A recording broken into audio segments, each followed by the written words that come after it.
Poți să pleci.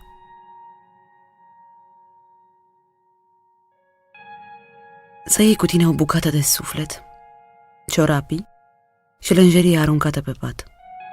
Să fugi departe și glasul tău să rămână o amintire vie, când voi încerca din deprindere să te îmbrățișezi dimineața. Să revii doar atunci când fac cafeaua, dar să revii. Poți să mă înșeli cu dragostea și cu bucata de pernă întoarsă pe dos. Poți să-mi spui să nu-ți mai sărut fruntea cu grijă și nici să te întreb ce ai făcut toată ziua. Poți să nu mă mai privești cu zâmbetul în ochi și să nu-ți mai văd buzele mimând un te iubesc. Poți să taci. Putem să nu ne mai pornim să ne citim sufletele, dar să revii. Poți să nu mă lași să intru în tăcerea și în întunericul tău și nici să-ți dau de pe frunte lumina. Poți să devii rece, mai rece ca o bucată de gheață adusă de la poli. Poți să uiți cine am fost și să îți reamintesc asta în fiecare zi, dar să revii, pentru că îți voi ierta totul, în afară de absență. Îți voi ierta tăcerea, vocea aspră, trecutul și palmele reci, dar nu și absența. Rămâi. Ne pornim să căutăm colțul de loc unde să trăim o viață. Îl găsim. Încercăm să adăugăm de fiecare dată frumusețe și culoare. Apoi plecăm. Iar la întoarcere îl aflăm schimbat. Fugim după dragostea vieții fără a ști că ea este chiar lângă noi. Ne regăsim în cuvintele și îmbrățișarea omului drag. Și abia atunci fericirea e la ea acasă.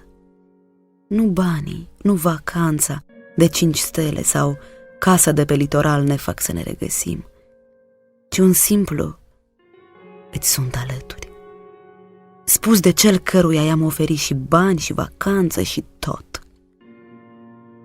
Dragostea e atunci când te lași de tine și te apuci de noi, când treci peste toate și păstrezi în tine un colț de lume fericit, când cuvintele tale ar vrea să spună cu toată puterea unui mesaj: pentru mine, tu ești căminul cel mai cald. Pentru mine, tu ești acasă. Nu-ți fie frică să cauți și să pierzi, nici să găsești și să nu mai cauți, nici să oferi pentru asta o viață. Ce este al tău va fi. Cine e jumătatea ta nu va pleca nicăieri, nici când va veni momentul să-ți mângâie ridurile de pe obraz. Femei și bărbați ne batem capul cu relații expirate de mult, retrăind momente de altă dată.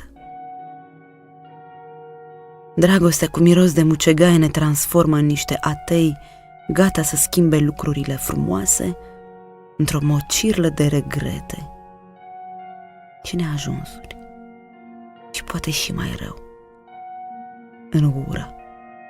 Dar nu.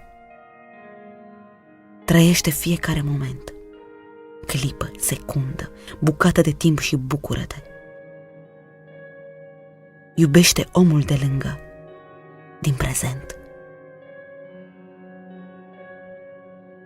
Oricât de puternici ați fi, nu vă despărțiți de cei pe care îi iubiți.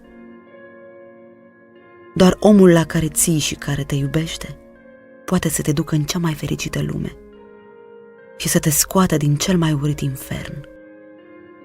Iubirea nu este o joacă, pentru că nu te poți juca cu viața a 2 oameni. Iubirea este un răspuns, e decizia să fii alături, să fii puternic, să iubești.